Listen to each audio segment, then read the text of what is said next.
Hey y'all, welcome back to another What's for Dinner. To start off the week, I'm making a super kid-friendly meal, and that is some homemade SpaghettiOs. So to some boiling salted water, I'm adding in 1 cup of ditalini pasta. Hopefully I'm not saying that wrong. But I just drained that off, and then I added in a can of tomato sauce, and I am going to thin that out with a couple splashes of milk, or you could use water, whichever you prefer. And I'm just going to quickly combine that, and then I'm going to season it up. I'm going to be using some onion and garlic powder, as well as some salt and pepper. I could have probably went a little lighter on the onion and garlic powder, but this was not lacking in flavor, I can tell you that. And then I'm also going to be adding in some sugar. SpaghettiOs are on the sweeter side. Lastly, I'm going to add in a small amount of butter, and I'm just going to melt that into the sauce, and then I'm just going to simmer that for about 5-10 minutes, nothing too crazy, and that is literally it. This was super easy. So here is the kids' plates. I also made them some grilled cheese on the side to go along with it, and I had 2 of the happiest kiddos. They love this, and they clean their plates just like I thought they would.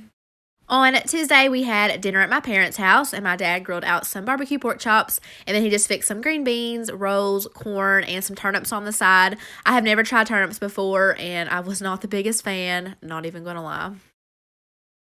On Wednesday, I tried a new recipe for a chicken scampi with garlic parmesan rice, and oh my goodness, y'all, this was seriously so amazing. If you make anything from this video, you definitely need to give this one a try.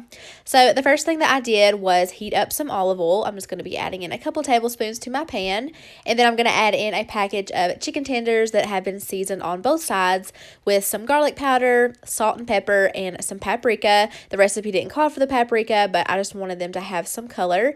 And I'm just going to cook those for a few minutes on each side. You definitely don't want to overcook these, or they just will not have a good texture. But then I'm going to remove those to a separate plate and cover them with some tin foil to keep warm.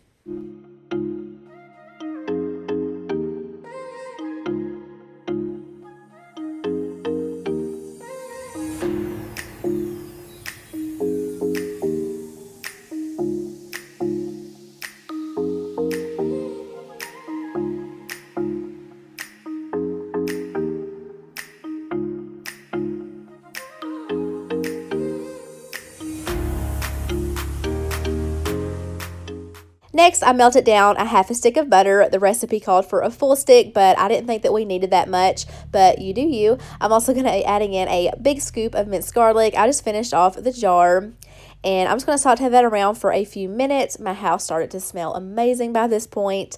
I'm also going to be adding in a pinch of this crushed red pepper flakes. I like my food spicy, but obviously I wanted my kids to eat this, so I didn't go too overboard. Here, I'm going to be adding in a half a cup of chicken broth. The recipe called for white wine to be used here, but I have never cooked with wine before, so I just stuck with what I knew. And then here, I'm taking a couple tablespoons of that garlic butter, and I'm just going to reserve that to the side. I'll be using that here in a little bit. And then I'm going to add in a cup and a half of white long grain rice. As always, this recipe will be linked down below in my description box if you want to get the exact measurements. But I just sauteed that around for about 5 minutes, I would say, to kind of toast it. And then I poured in 3 cups of chicken broth, gave that a quick stir, let that come up to a boil, and then I popped my lid on and I let that fully cook. So here it is after it was cooked. I just took my little utensil and fluffed it up, and then I sprinkled some shredded Parmesan cheese over the top. It melted pretty quickly, and then I'm just going to take those cooked chicken tenders and I'm just going to arrange that over the top of the rice, kind of taking my time, trying to make it look pretty. And then I'm going to take the remaining chicken juices that was on that plate and pour it over the top. I'm not throwing away good flavor. And then I'm just going to take that garlic butter that I reserved earlier and drizzle that all over the chicken to kind of bring them back to life. And then lastly, I'm just going to sprinkle a little more shredded Parmesan cheese over top of the chicken tenders. And then I'm going to sprinkle everything with some parsley for color. So here is my plate. This had so much flavor. I was seriously impressed, and the kids really liked it, so that's always a plus. This was hands down my favorite meal of the week, and I just served it with some steamed asparagus, which I love. On Thursday, I made this Cincinnati Chili out of my Pioneer Woman Come and Get It cookbook. This was my second time making this recipe. It is another favorite. I can't share the exact measurements because I don't want to get copyrighted or anything. And unfortunately, I couldn't find the recipe online anywhere. But you can look at these clips and get a pretty good idea. So I started by browning up 2 pounds of ground beef, and then I drained off all of the grease. And then once again, I added in a big scoop of minced garlic and sauteed that around for a couple of minutes. If you wanted to add in an onion while you were browning the ground beef, you totally could, but y'all know I'm not going to be doing that. But I did season it really well with some onion powder to get the flavor. And then I dumped in a whole can of tomato sauce, followed by a whole can of beef broth, and then a couple tablespoons of white vinegar, as well as some tomato paste. And then for the seasonings, this was a wonderful combination of cumin, chili powder, some ground allspice, some cinnamon, and a couple bay leaves. So I'm just going to go ahead and sprinkle that on in there. And then I'm going to add in several dashes of Worcestershire sauce, and that was it. I just stirred all of that together. I let it come up to a low simmer, pop my lid on, and I let that cook for 1 hour.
So first off, I just want to talk about this bowl because I know that I'm going to get questions on it. I found it at Kroger's of all places. It caught my eye and I just thought it was so cute. But anyways, this is like a copycat of the Gold Star Chili's 3-way, which is one of my favorite things. That's what I always order when I go there. And I'm not kidding when I say it tastes so similar, if not better. On Friday, I took that leftover chili and put it over hot dogs. I love chili dogs, another one of my favorites. I feel like I say that about almost everything, but I'm being serious. I could probably have them like once a week and never get burnt out. But I just serve them with some frozen Arby's curly fries. Those are my kids' favorite. And then for something fresh and colorful, I just slapped a little bowl of green grapes on the side. And I also wanted to note that that chili does freeze really well. I still had some left over, and that's what I did with mine. On Saturday, I made a Trisha Yearwood recipe for crockpot pork tenderloin. So for the seasonings, I'm going to be using some garlic powder, ground ginger, salt, and pepper. I'm just rubbing that into both sides of the meat really well. And then to my Kasori cooker, I'm just letting that heat up with some vegetable oil. And then I'm going to sear each side for a few minutes. This was still partially frozen, so I was having a time getting this flipped. But now I am going to take 2 cups of chicken broth, add that to my measuring cup, and then I'm going to add in about a tablespoon or so of soy sauce. I didn't measure. And then you need about 2 tablespoons of lemon juice. I just used a half of a lemon, probably way more than the 2 tablespoons, but it's all good. And then I'm just going to take my fork and give that a quick mix, and I am going to pour that all over the top and the sides of the meat. Then I'm going to place my lid on, and I'm going to let this cook on low for about 8 to 9 hours while I go on about my day. And then I'm going to come home to my house smelling amazing. And then I'm going to take that pork out and remove it to a separate plate. Take out my 2 forks, and I'm just going to shred it up. It's shredded super easily. And then I'm going to cover that with some tin foil just to keep it warm while I finish up the sides and start on the gravy for it. So for the gravy, I am going to take about a half a cup of that liquid and pour that into a little bowl that I have 3 tablespoons of cornstarch in. And I'm going to quickly stir that together, and that's going to be the cornstarch slurry that thickens this gravy up. So like I said, that needs to come up to a boil, and then I'm going to slowly add in the cornstarch slurry and season that with some salt and pepper to taste until that thickens. So here is everything all tied together. I have the pork with that gravy over the top. I made some homemade mashed potatoes and of course poured some gravy over that, and then we just had some corn. Super delicious. So that is going to wrap up another week. I really hope that you guys enjoyed the video. If you are new here, I hope that you'll stick around and subscribe. I would love to have you here. Thank you guys so much for watching. I hope you all have an awesome week, and I'll see you in my next video. Bye guys.